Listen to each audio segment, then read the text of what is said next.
৭৭তম প্রজাতন্ত্র দিবস উদযাপন অ্যালায়েন্স আইডিয়াল একাডেমিতে ও ফ্রি মেডিকেল ক্যাম্প। দেশজুড়ে পালিত হচ্ছে ৭৭তম প্রজাতন্ত্র দিবস। এই বিশেষ দিনটিকে স্মরণীয় করে রাখতে মুর্শিদাবাদ জেলার প্রসাদপুর অঞ্চলের গোকুলপুর গ্রামে গোকুলপুর নাশিদ অ্যালায়েন্স সোসাইটি পরিচালিত অ্যালায়েন্স আইডিয়াল একাডেমি এক অনন্য নজির সৃষ্টি করল। দেশপ্রেমের আবহে জাতীয় পতাকা উত্তোলনের পাশাপাশি সাধারণ মানুষের সেবায় আয়োজিত হলো বিনামূল্যে স্বাস্থ্য ও চক্ষু পরীক্ষা শিবির। একাডেমি প্রাঙ্গণে এই দিন ইডলা আই অ্যান্ড হেলথ কেয়ার এর সহযোগিতায় একটি বিশেষ মেডিকেল ক্যাম্প করা হয়। এলাকার প্রায় 200 জন সাধারণ মানুষ এই শিবিরে উপস্থিত হয়ে অভিজ্ঞ চিকিৎসকদের দ্বারা নিজেদের চক্ষু ও সাধারণ স্বাস্থ্য পরীক্ষা করান। সম্পূর্ণ বিনামূল্যে পরিষেবা পেয়ে খুশি স্থানীয় বাসিন্দারা। দিনের শুরুতে কুদে পড়ুয়াদের স্বতঃস্ফূর্ত অংশগ্রহণে জাতীয় পতাকা উত্তোলন করা হয়। এরপর ছাত্রছাত্রীদের পরিবেশনায় এক মনোজ্ঞ সাংস্কৃতিক অনুষ্ঠান অনুষ্ঠিত হয় এবং অভিভাবকদের উপস্থিতিতে একটি আলোচনা সভার আয়োজন করা হয়, যেখানে শিক্ষার প্রসার ও সামাজিক কুসংস্কার দূরীকরণে অভিভাবকদের ভূমিকার উপর জোর দেওয়া হয়।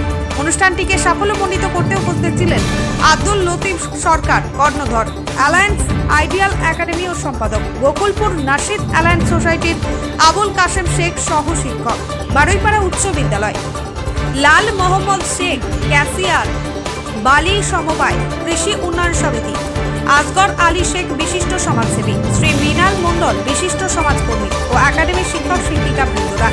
গোকুলপুর নাশিদ অ্যালায়েন্স সোসাইটি শুধুমাত্র বিশেষ দিনেই সীমাবদ্ধ থাকে না, বরং সারা বছর ধরেই তারা শীতবস্ত্র বিতরণ, বাল্যবিবাহ প্রতিরোধ এবং বৃক্ষরোপণের মতো গুরুত্বপূর্ণ সমাজসেবামূলক কাজ চালিয়ে যান। এদিনের অনুষ্ঠানে অভিভাবকদের বিশাল উপস্থিতি ও উৎসাহ ছিল চোখে পড়ার মতো।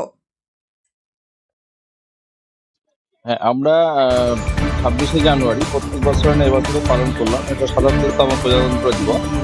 আমরা একদিকে যেমন অভিভাবিকাদের নিয়ে একটা সভা করলাম এখানে, পাশাপাশি সাংস্কৃতিক অনুষ্ঠান, বাচ্চাদের নৃত্য থেকে শুরু করে আবৃত্তি প্রতিযোগিতা এবং পাশাপাশি free medical camp Gokulpur nasheed alliance সোসাইটির উদ্যোগে আর ইউলা হেলথ কেয়ারের সহযোগিতায় আমরা ফ্রি মেডিকেল ক্যাম্প করলাম। এখানে আমাদের মূল উদ্দেশ্য ছিল যাতে এলাকার গরিব সুস্থ মানুষ যারা চিকিৎসা করতে পারে না, তারা অন্তত ফ্রিতে চিকিৎসাটা নিতে পেরেছে। এবং অভিভাবিকা যারা এখানে এসেছিলেন তারা অনেকেই সেখানে অংশগ্রহণ করেছে এবং তারাও তাদের চিকিৎসাটা এখানে নিয়েছে। বিশেষ করে চোখের যে ব্যাপারটা আছে, চোখের পরীক্ষা, চক্ষু পরীক্ষা, এবং যাদের ছানি টানি আছে বা আছে তারা এখান থেকে অল্প পয়সায় ছানি অপারেশনটা করাতে পারবে। এবং যাদের সামান্য কিছু হয়তো সমস্যা আছে তারা আজকে ডাক্তার দেখে নিয়ে মেডিসিন, আমরা ফ্রিতেও মেডিসিন কিছু দিয়েছি।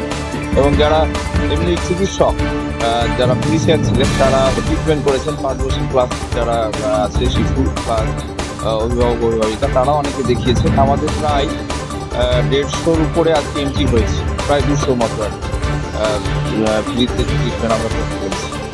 কিন্তু ন্যাশনাল অ্যালায়েন্স সোসাইটি আমরা দেখি এর আগে অনেক দিনে না, আমরা এইভাবেই ধারাবাহিক চালিয়ে যেতে চাই। যে আমরা বিগত দিনেও বলেছিলাম যে মেডিকেল ক্যাম্প করব, আজকে সেটা আমরা করতে পেরেছি। আগামী দিনেও এলাকার দুস্থ গরিব মানুষের যাতে চিকিৎসাটা ঠিকমতো হয় সেইটা আমরা গোকুলপুর নাশিদ অ্যালায়েন্স সোসাইটির উদ্যোগে করতে চলেছি। পাশাপাশি এডুকেশন নিয়ে তো আমাদের একটা মোটো আছেই যে এলাকায় যাতে কেউ নিরক্ষর না থাকে। আগামী 10 বছরের মধ্যে বালি মৌজা তথা আশপাশের এলাকায় যাতে একজন মানুষও নিরক্ষর না থাকে, আমরা সেটা চাই। কারণ নিরক্ষরতা সমাজের একটা অভিশাপ, এখান থেকে মুক্তি পেতে চাই আমরা। এবং এর মাধ্যমে আরেকটা বার্তা দিতে চাই যে শিক্ষিত মা কখনো তার ছেলে মেয়েকে করবে না, যাতে তারা নিরক্ষর থাকে সেটা চাইবে না। পাশাপাশি বাল্যবিবাহ যাতে না হয়। একটা শিশু 13 বছর 14 বছর সেখানে বিয়ে দিয়ে দিচ্ছে, সেখানে সচেতনতা আমরা বাড়াতে চাইছি, যাতে সেই শিশুটা সে 13 বছরের মা হয়ে যাচ্ছে, সেও মা, একটা বাচ্চা এবং পাশাপাশি আরেকটা বাচ্চা। এইরকম একটা সমাজের অভিশাপ থেকে আমরা গোকুলপুর নাশিদ অ্যালায়েন্স সোসাইটি এগিয়ে যাচ্ছে আর কি। আগামী দিনেও এই কাজগুলো ধারাবাহিকভাবে করতে থাকবে। আমার নাম আব্দুল লতিফ সরকার। আমি গোকুলপুর নাশিদ অ্যালায়েন্স সোসাইটির সম্পাদক এবং অ্যালায়েন্স আইডিয়াল একাডেমি তার পরিচালক।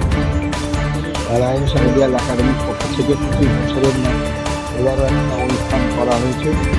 সেই অনুষ্ঠান যদি আমরা পর্যালোচনা করলাম এবং স্কুলের শিক্ষক শিক্ষিকা এবং আম জনতা অভিভাবকদের নিয়ে স্কুলের যে অগ্রগতি থাকছে সেটা আমরা পর্যালোচনা করলাম, যাতে স্কুলে আরও বৃদ্ধি ঘটে এবং তার সাথে সাথে প্রথম ছাত্রের লোক আমরা করেছি বিনা পয়সায় এখানে পরীক্ষা করা হলো।